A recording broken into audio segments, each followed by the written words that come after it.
easy go.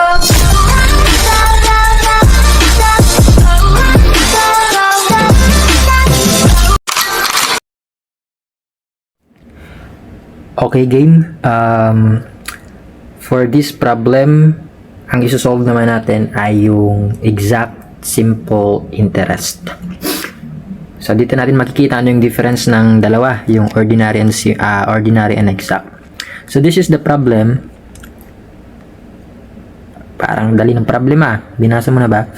The exact simple interest of 5,000 pesos invested from June 21, 1995 to December 25, 1995 is 100 pesos. What is the rate of interest? Still, yung I, yung maliit na I, yung tinatanong sa atin. Ngayon, so bali, ang gawin natin, given ulit, syempre. Minsan, mas dumadali yung problem pag nalilista na muna yung given eh. So, for our given, yung binabanggit na 5,000, that is the present worth. So, yan yung present amount or present worth. And then, yung 100 pesos, yan yung total interest. So, that is the capital I. Oy, 100 lang. Pasobra. 100 pesos. So, yan yung given and also yung date. Yung specific date, ito yung magiging, actually ito yung nagka-classify sa problem, kahit na hindi sabihin sa yung exact, ito yung magsasabi sa iyo na, uy, exact pala yung problem.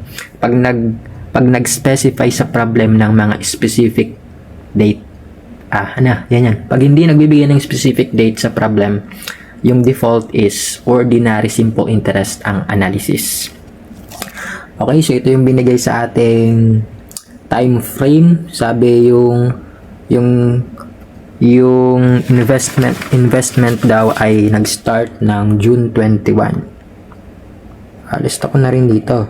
June 21, 1995 hanggang December 25. Uy, na December 25. So yan, uy, si June parang June 21, 1995 to December 25, 1995. Ngayon, ang analysis kasi diyan, kung ano yung formula na ginamit mo sa ordinary, yun din yun pagdating sa exact.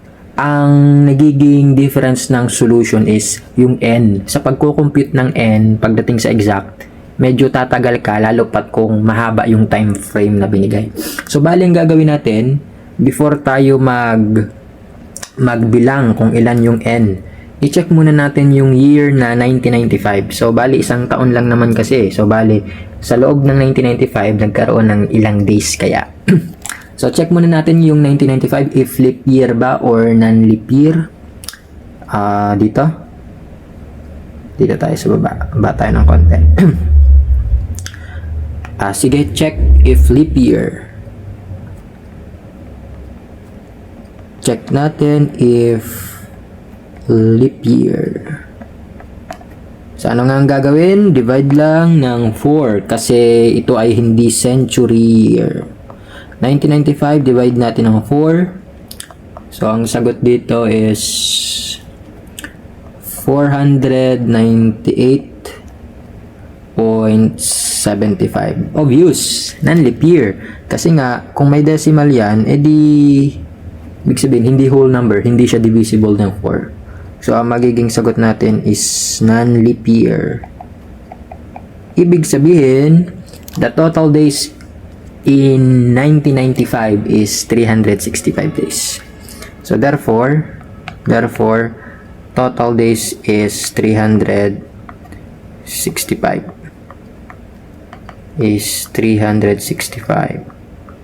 days sa 1995 ano.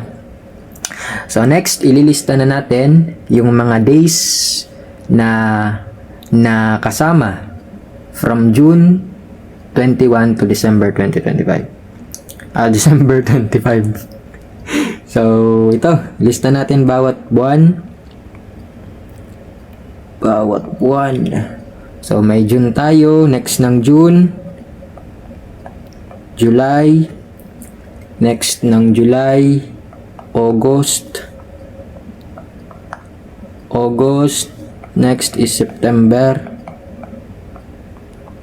Tapos, October. Then, November. Tapos, December. Sige.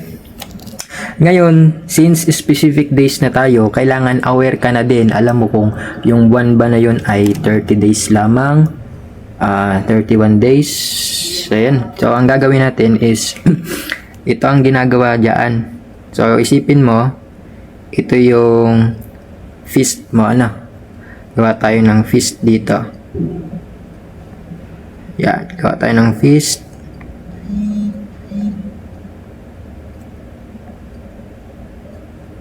Huwag pasensyahan mo na yung drawing.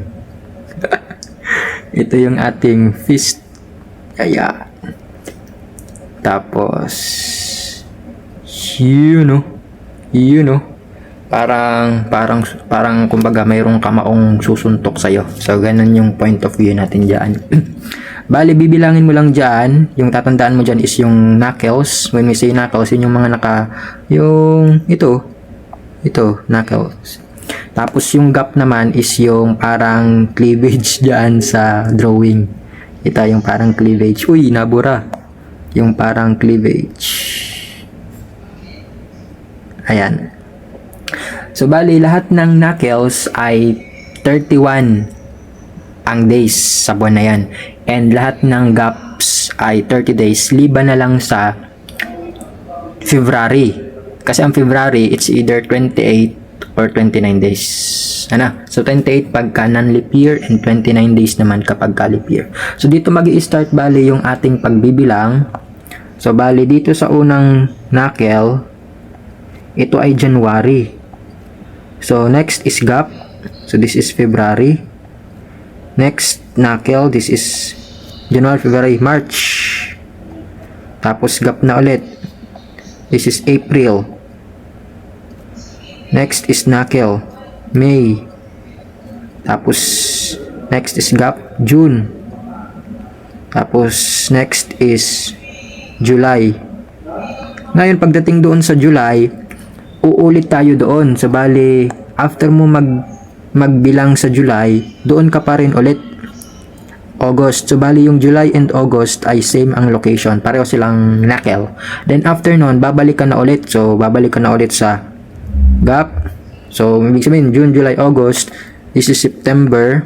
Next is knuckle. October. Next is gap. November. And next is knuckle. So, December. Ngayon, sabi nga natin lahat ng knuckles ay 31 days. So, ibig sabihin dito, mapapansin natin, makukuha natin kung ilang days ang kailangan natin for June. Sabi, magi-start si June ng June 21. So, ibig sabihin, ilalagay ko dito from 21 to June 30 ang makukonsume nating days. Tamba. Kasi si June, hanapin mo dyan, si June ay nakatapat sa gap, meaning 30 days ang total niya. So, anong gagawin natin? Subtract mo lang ulit yung 30 and 21. So, kung ano man yung difference ng dalawa, yun yung total days na makukuha natin sa month na June, which is 9 days. Ngayon, pagdating dito sa July, buo mo siyang gagamitin. So, titignan mo na lang doon sa knuckles and gap natin kung 31 ba siya or 30. So, ano ba si July? Nakatapat siya sa knuckle, meaning 31 days, meaning 31 siya dito. Pagdating kay August, sabi natin uulit doon, so 31 pa rin. Si August is 31 pa rin. Pero pagdating kay September, naandun na siya sa gap, so meaning this is 30. Then alternate na ulit ito. October magiging 31, tapos November magiging 30, then December 31 din yan. Kaso hanggang December 25 lang tayo, meaning 25 days na lang dito ang isasama natin. Then anong gagawin? Kukunin natin yung total days Ayan. So, when you calculate that, 9 plus 31 plus 31 plus 30 plus 31 plus 30 plus 20, 187 days. Ibig sabihin, ang total duration ng investment in days is 187. Hindi pa tapos. Kinompute pa lang natin yung number of days. So, anong gagawin next? Balik sa formula. Since ang ating given is principal worth and interest, so gagamitin syempre nating formula is yung I. Yung I, syempre. So, magiging I is equal to P times interest rate times N. So, dito na tayo magda-direct substitute. Ang I natin is 100. Nilista ko yan kanina. Yung present worth is 5,000. Yung I, yun nga yung tinatanong. So, another variable ulit ito. Then, dito, 187 days. No? So, 187 days. Para mawala yung days, again, sasabihin natin, for every 1 year, there is 365 days na. So, sa last problem natin, yung previous problem natin, 360 ang ginamit ko kasi ordinary yun. Pero since dito, exact ito, gagamitin mo dapat yung exact days din. Since na-find out natin kanina na ito ay non-leap year, non-leap year, so we will use 365 days in total for 1 year.